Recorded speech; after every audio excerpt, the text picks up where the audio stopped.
Most people just have piss poor habits. And you know, I've had these same habits for about 50 years now, okay? About 50 years. And I don't even think about it. I mean, it's just like brushing my teeth, taking a shower. I just do it. And one of the other interviews that I did with you, I said, when I do feel wimpish, which isn't too often, I just say, what's wrong with you, you cunt? Come on. And I just go out and do it.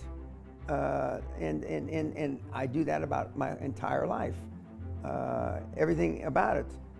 And I know that if I hadn't built up these habits 20, 30 years ago, you know, at age 70, I certainly wouldn't be doing this, because I haven't had to work in a long time, since my middle 30s. So half my life, I've had the wherewithal to not have to work. And a lot of people, a lot of reelers, ask me, how do you get up in the morning? What motivates you to get up in the morning? You know, one of my goals for this year was to go to the gym twice a day. Not once a day, twice a day. And of course, I don't go to a gym per se. I have gyms in my home. So I got to walk 50 feet or 50 yards or something. So it's not like I got to get in a car. But, you know, if I didn't, if I had to get in a car, I'd still do it. And because, you know, working out is part of my lifestyle. And I mean, good habits are hard to come by. But what's even harder to come by are people that have good habits that you can be around. That's even tougher. Why is that? Because you are, as I've said before, you are the average of the 5 people that you spent the most time with growing up. That's normally your dad, your mom, blah, blah, blah. But show me your friends now and I'll show you your future. And most of the guys, not just watching this program, but most of the guys on the and gals on the planet, let's go out and have a drink after work. You don't say, oh, well, he's a high performer, she's a pisshead, that's not how you pick the group, is it? A bunch of guys get in a car or they get in the lifts, go downstairs, walk across the street to the pub, right? Right. Well, next, if you think about it, okay, well, I really don't mind having a drink with those 2 people over there.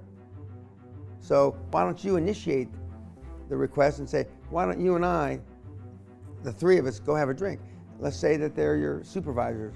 They're people that you look up to. They're more successful than you are, as opposed to the way that you do it now. So people don't spend enough time selecting that peer group, even Correct. if they have the good habits. You're Correct. saying that's not enough. Yeah, because they go to default. Okay. What are some of your other good habits before we move on? You said, well, working out I know is one of them, but what are some of them, if you had to pick 3 or 4, that highlight you as a high performer? I never give tacit approval. What does that mean? Tacit approval is you say some bullshit, okay? And I don't say anything, I'm quiet.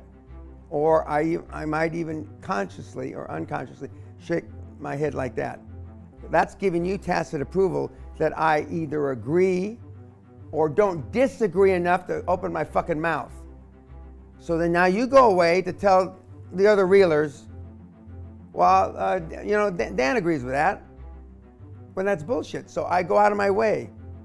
And that's not one of the things that scares me, but I go out of my way to make sure that if I hear bullshit, I tell them it's bullshit. That's a good habit in life because it just keeps you with the right people. It Correct. gets your message out loud and clear. Correct. And Okay. especially in my position, because a lot of people follow me, it's even more important. Yourself included. More people follow you than follow me, so I mean, it's even more important. But most of the people that are in what I call the personal development game do just the opposite, because they want to sell them something. They've got something to sell. And after they've sold them something, Brian, they've got something to upsell them. And then they got another upsell and another upsell. I have no fucking upsells. I give everything away. The only place I make people put skin in the game, if you want my free mentoring program at the end of the seminar, you got to pay to get to the seminar. But as I've told you before, and I told, with the greatest respect, BBC earlier before I got here, I used to do the fucking seminars for free. Fucking free. And put 700, 800, 900 people in a goddamn hotel auditorium at the airport. But it didn't work because they didn't have skin in the game. It didn't work. Right. And now what do they pay, roughly, to come 20 see you? grand. Okay. Dollars. Sterling. Sterling. Okay. And that's the way that works, because you get them with skin in the game. All right. No tacit approval. Good. Give me a couple more. Well, you already said working out. no tacit approval. Clean my Sam Walton's sundown rule. That means that before he left the office every day, until he died, until he got sick, everything on his desk, every message that came in, letter, etc. I don't think he was into emails. He answered. If nothing more, he had one of his assistants, same as I do, get back and say, Brian, Mr. Pena saw your message, and he'll get back to you by the day after tomorrow. At least he's saying he got the message, but he didn't have time to answer it right now. So I clear my desk, Sam Walton's sundown rule, every day. And some days, I normally go to sleep or between 11:30 and 12. But the days that you get emails or people that get emails from me at 1:30, 1:45, or 2, it's because I was implementing Sam Walton's sundown rule. So that's a great habit. Sounds like over-communicate. That's what you do. You don't give tacit approval. You get back to people quickly. I get back to people quickly. In that line, I can't begin to tell you how many times I get through one of my 3 assistants, or personally, I couldn't believe how quickly he got back to me. Now, I once taught, this is a lot of years ago, one of the big guys that runs one of the big banks here in the city, 69 days to get back to me.